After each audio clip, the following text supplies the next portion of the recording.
Daddy, can I say spaghetti? Sure. Spaghetti! No, That was a really good one. This is video number 18 in fluid mechanics. Yeah. Welcome to video number 18 in fluid mechanics. So this is the fourth and final video of section 6. So we're going to be wrapping up section 6 here.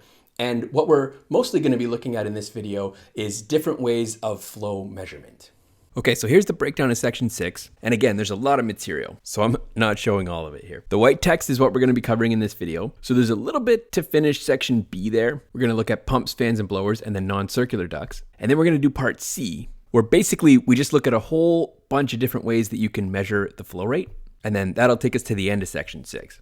Okay, so for the last video, I did a nice example 6.2 of a piping system in a house, and that really brought together all the concepts we were seeing in section 6 about calculating the head loss. And what we saw there was we looked at all the different types of losses that a system can have and how the losses in the system correspond to a pressure drop, so a loss in pressure across your system. Now, as I mentioned there, the way we counterbalance this is to use pumps. Pumps if it's a liquid system, and fans and blowers for gas systems. So we're going to look at pumps, fans, and blowers, and we just have a really quick breakdown to see how the pump is actually providing us energy. So this here is showing the power of the pump. We've got our normal energy terms here. To get power, we multiply these by our mass flow rate. And then when you see discharge and suction, so what that's referring to is across the pump. So really you can think of the suction is what we call the inlet of the pump, and the discharge is actually just the outlet of the pump there. So when we look at it in terms of mechanical energy, we have what's the head gain across a pump, and that's just the difference between the outlet and the inlet of the pump. And we've got our familiar mechanical energy terms here, where it's,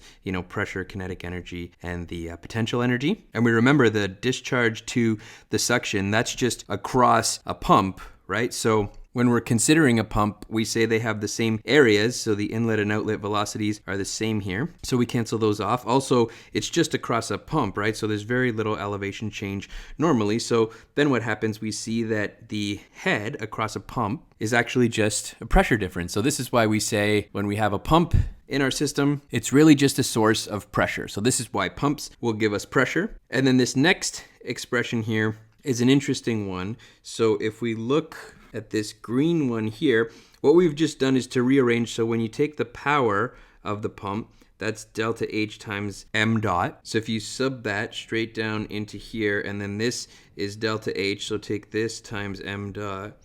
And m dot, as we've seen a number of times, we can switch between a volumetric flow rate and a mass flow rate. So this m dot over rho term then becomes a Q, which is our volumetric flow rate. And now we just take a moment. We're not going to get too much into pumps here. There are other courses that go into the details of that. But one concept we really want to know in general about pumps is if you have a pump and it's rated to provide a certain amount of power. So I'll use a different color here. So it's rated for a certain power. You can see that power is the flow rate, volumetric flow rate, times the pressure. So generally speaking, that means if you have a low flow rate here, you can have a high pressure gain across your pump. And conversely, if you have this term is really big, so if you have a high volumetric flow rate here, that means there's only a limited amount of pressure gain you can have across your pump. And that is something that is extremely important when you're sizing out pumps for your system, because it means the more flow rate you have, the less pressure that your pump is able to give you. And if you think of the way the piping network systems work, the one we just calculated after video number 17 there, in those cases, the more flow rate you have, the more Q you have, the higher your losses are. So you can see there's a bit of a paradox here in sort of the pumps versus the systems. So this is why pump selection becomes so important. There's really like an optimal crossover point where you're going to have an ideal pump suited for your system. And really that's because a pump can only really give you so much energy. So if you increase the flow rate across the pump, then it's only capable of giving you so much pressure gain for that higher flow rate. Okay, another thing we have is the efficiency, which is just the power the pump's giving you versus like the amount of electrical power you give it. And this equation here is probably going to end up being the most practically relevant for us in this course, that's our familiar expression we have there, which is our sort of classic section 6 question of the complete energy picture of a system, right? So you have, all the energy terms from one point to another, but now we also have the head losses that correspond to that. And it's interesting because you can just sort of plug in, if there happens to be a pump in line of this system, then you can add the pump there and think of it like, you see, these are head losses, and then you can think of the pump as like negative head losses, right? Because it's really a gain in pressure here, let's say. So that's how that would map into our familiar equation. Okay, then one other thing before we leave the section B behind us completely here is non-circular ducts. So we can have square ducts as well, and the way you handle that is you basically take everything we just did, everything from the turbulence section that was for circular ducts, and you have this term that's defined here. That's called our hydraulic diameter. I'll write that in, hydraulic diameter. And that's just 4 times the cross-sectional area over your perimeter. Now, just as a neat little aside, I'll kind of write that down here. Okay, what if we happen to plug that in for a circular duct? What does that look like? Well, 4 times our area would be 4 times pi d squared over 4. And then our perimeter is pi times d. So you can see all the cancellations here. Our hydraulic diameter would just be d in that case, right? Okay, that should make us all happy that this is going to work for circular ducts. But where this is important, of course, is rectangular ducts. And so we have these expressions here. So when looking at this one here, we've got b's and h's that we should define here. So b is the duct width, h is the duct height. So you see we've just plugged in there for 4 times the area over the perimeter. And we can rearrange this a different way. Oftentimes we will have an aspect ratio, and that is defined as the height over the width. And so you can rewrite it that way as well. And that basically transfers over everything we just learned.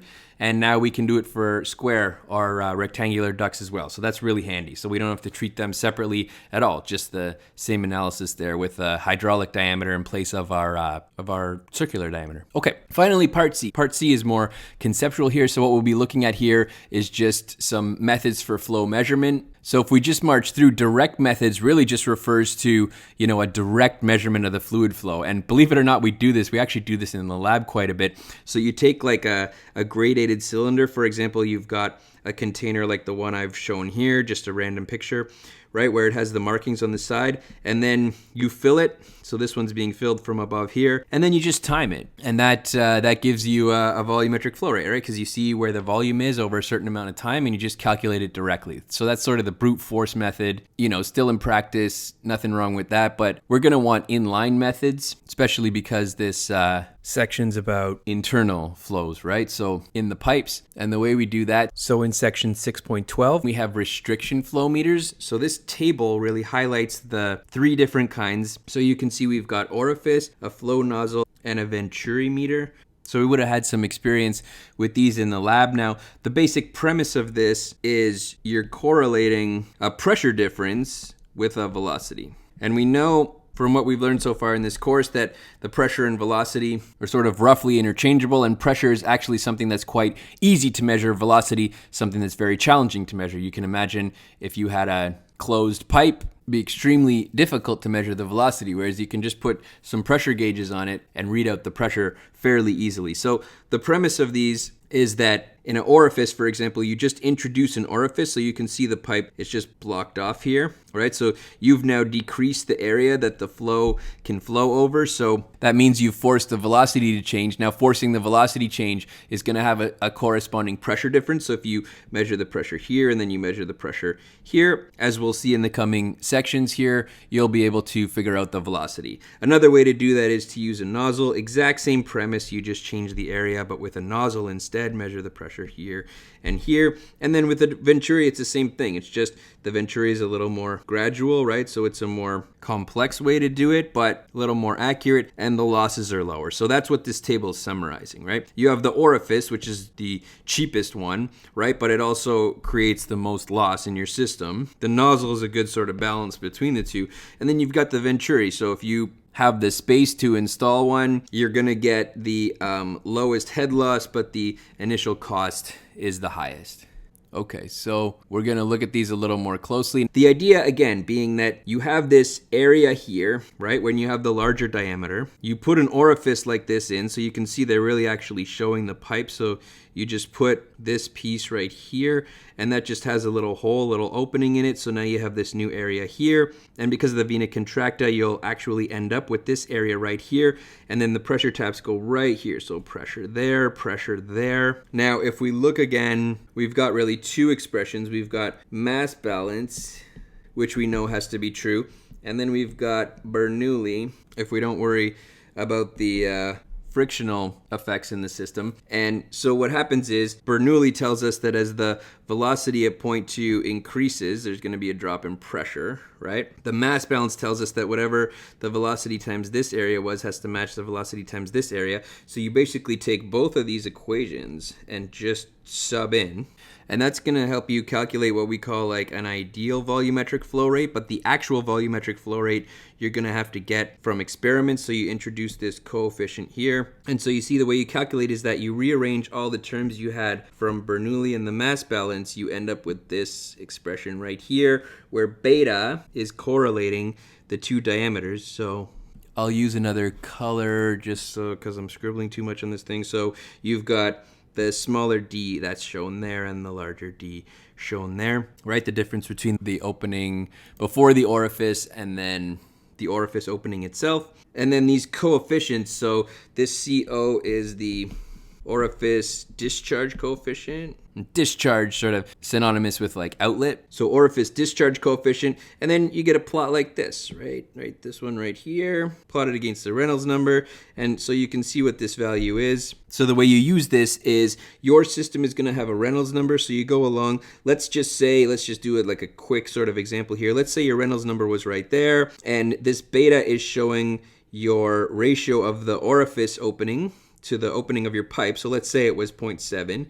So for your Reynolds number, you go right here and you say, okay, I'm going to have a coefficient that's, roughly 0.61. So you plug all that in here, you measure the two pressures, you know what your beta is, you know what the density of your fluid is.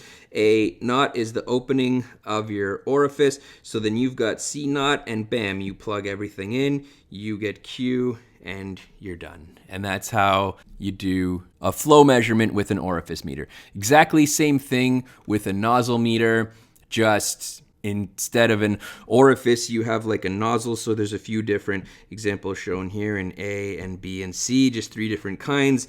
So same exact type of expression we've got there. Cn is just our, we can figure this out, probably our nozzle discharge coefficient. And then again, there will be plots for things like that. And this again depends. You can buy these meters, and so when you get plots like this, they'll tell you, what expression you're using. So what you plug the Cn into. Same thing exactly for the Venturi meter. So it looks like that. Same expression. And then CV, I'm sure we can figure out, is the Venturi discharge coefficient. And here's a plot showing roughly where the values would lie, and they've done that, I guess, because it really depends on the specific geometry. So you can see one type of geometry here, but you can imagine that you can change it more gradually. And of course, exactly the way the Venturi meter is set up is going to give you, a different set of data on a plot like this. So again, you'd have a specific one for each Venturi meter that you actually purchased, and that's how you would correlate it back. So then you'd have the area, you'd take the pressure readings. That's just the difference between the diameters and the density of your fluid. So you get that and you're done. Okay, linear flow meters, there's a few other ways to do this. So we have a few included here. This can also be called a rotometer or a float.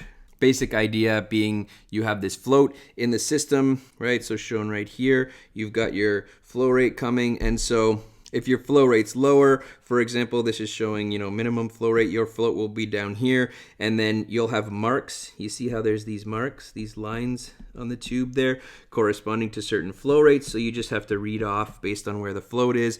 And then as the flow gets faster, you'll have the float move upwards, and then it'll eventually move up here. And that's just because you have the fluid flowing around it. So we know there's all these forces acting on it.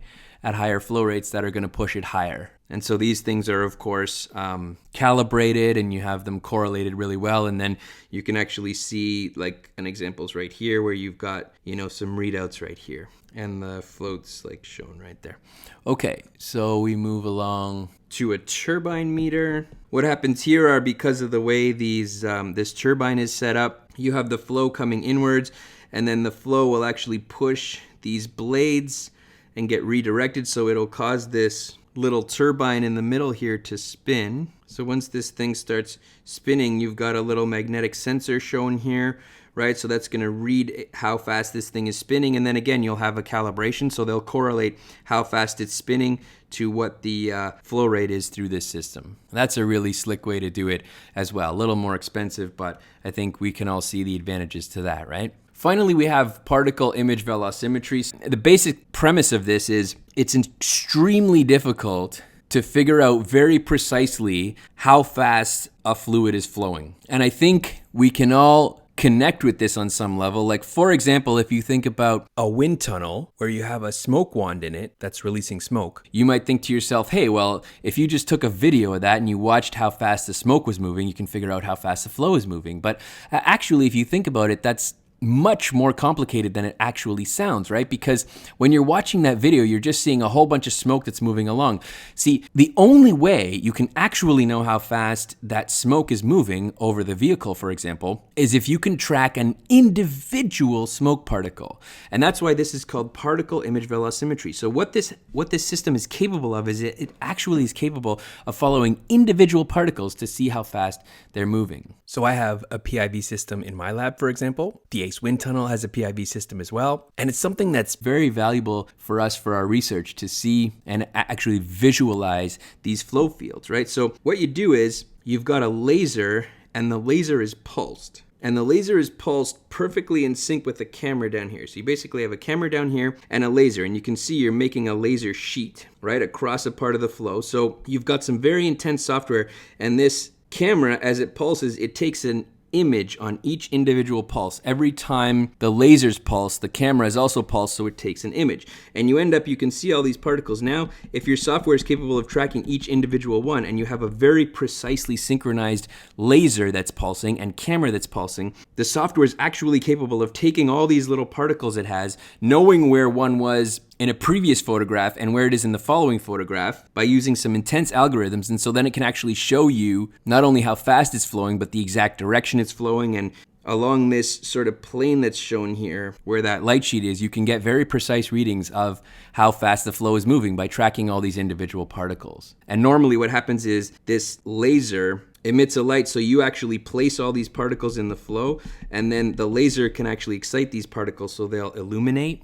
And so that helps quite a bit with the tracking there. So you'll have a flow, for example, going in this direction, and then you can get a very precise image of the velocity field that way. So that's a really sort of high tech, that's the way we do it for flow visualization in research projects, right? So when we're looking at new technology or complex flows, that's kind of the ideal system for us. Okay, so that brings us to the end of section 6 here and the end of video number 18. And so a quick summary of this video here, we were tying up the end of section 6. So we looked at pumps and just talked about how what they're doing is just increasing the pressure of a flow system, and that's what counterbalances a lot of the losses in the system, right? You put a pump in there and that'll give you the pressure that you need to flow. Talk quickly about how to do square rectangular ducts instead of just circular ducts, and we use a hydraulic diameter for that. Then we just looked at a whole bunch of different ways we can measure flow, from direct measurements to restriction flow meters, where you're sort of correlating a pressure change and a velocity change. And then we looked at, right at the end here, a PIV, or a particle image velocimetry system, which is a little more of the high-end complicated technology. So that's all. I'm going to say a bye-bye. Sure. Bye-bye.